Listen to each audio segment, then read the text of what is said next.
ગઈકાલે રાત્રે 1:30 વાગ્યા આસપાસ ગાંધીગ્રામ વિસ્તારમાં લાઇટ ગયેલ હતી પીજીવીસીએલની. એટલે બધા લતાવાસીઓ અને આજુબાજુવાળા પાડોશીઓ બધા સોસાયટીમાં બહાર નીકળીને ફોન કરતા હતા. મેં પણ ખૂબ ટ્રાય કરી, જેની માહિતી આપણે સોશિયલ મીડિયા દ્વારા આપેલ છે.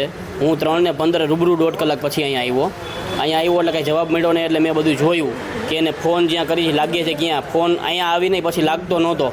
એટલે એનું જે રિસીવરનું હેન્ડલ હોય એ ઊંચું કરેલું હતું, એટલે ફોન લાગી શકે નહીં. અને મોબાઈલમાં પણ નહોતો લાગતો, કારણ કે 2 જણા અંદર સૂતા હતા. એમાંથી એક ભાઈ જાગ્યા ને એક સૂતા હતા. એટલે એને જવાબ જેવો તેવો આપ્યો કે આવી જશે એમ. હું અહીંયા આવ્યો ને 10 મિનિટ પછી લાઇટ આવી ગઈ, કારણ કે જે કાંઈ મોનિટરિંગ થતું હોય જામ ટાવરથી અહીંથી જ થતું હોય એ લોકોનું.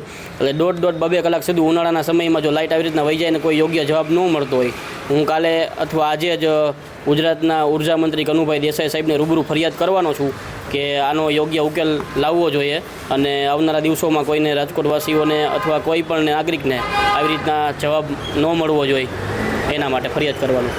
ગઈકાલે છે ને 11 kV ગાંધીગ્રામ ફીડર એ ફોલ્ટમાં ગયેલો રાત્રે 2:05 અને ત્યાર પછી ફીડર ફોલ્ટમાં જાય એટલે ઘણી બધી ફરિયાદો એકસાથે આવતી હોય છે. ત્યાર પછી એચટી વિભાગ જે મોટી લાઇનને મેન્ટેન કરે છે એમને જાણ કરેલી અને એ લોકોએ પોતે તાત્કાલિક પેટ્રોલિંગમાં નીકળી ગયેલા, પણ ફોલ્ટનું લોકેશન મળતા થોડી વાર લાગી. એટલે એ લોકોએ અહીંથી પ્રદ્યુમનગર સબ ડિવિઝનમાંથી પણ 2 સ્ટાફને ત્યાં પેટ્રોલિંગમાં ગયેલા અને અહીંયા એક એપ્રેન્ટિસ જે ટેલિફોન ઓપરેટર તરીકે અમારે કામ કરતા હોય છે, એક વ્યક્તિ અહીંયા હાજર હતા.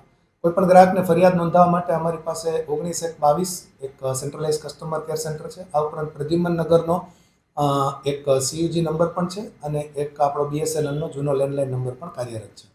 હવે આ દરમિયાન ફરિયાદોનો ધોધ વહેતા એપ્રેન્ટિસ જે છે એ અમારા જે સીયુજી નંબર પર છે ત્યાંથી ગ્રાહકોની ફરિયાદો ગાંધીગ્રામ વિસ્તારની એટેન્ડ કરી અને તેની સાથે વાતચીત ચાલુ હતી. અને મીનવાઇલ લેન્ડલાઇન ઉપરનો જે નંબર છે એ જે એમને ફરિયાદ જે વિડીયો વાયરલ થયેલો છે કે ક્રેડલ સે જાડું રાખેલું હતું, એવું એનાથી કરાય નહીં. કારણ કે એક ફોન ચાલુ હોય તો પણ બીજા ફોનમાં ગ્રાહકને ફોન ઉપાડીને એવું કહેવાય કે અમારા બીજામાં ચાલુ છે અને હું તમારું ફરિયાદ હમણાં લખું છું. એટલે કાલે ખૂબ જ ફરિયાદો આવી. જ્યારે ફીડર બંધ હોય છે ત્યારે હજારોની સંખ્યામાં ઘર અને દુકાનોના વીજ જોડાણમાં પાવર નથી હોતો, એટલે ફરિયાદોનો ઢગલો ખૂબ જ થતો હોય છે.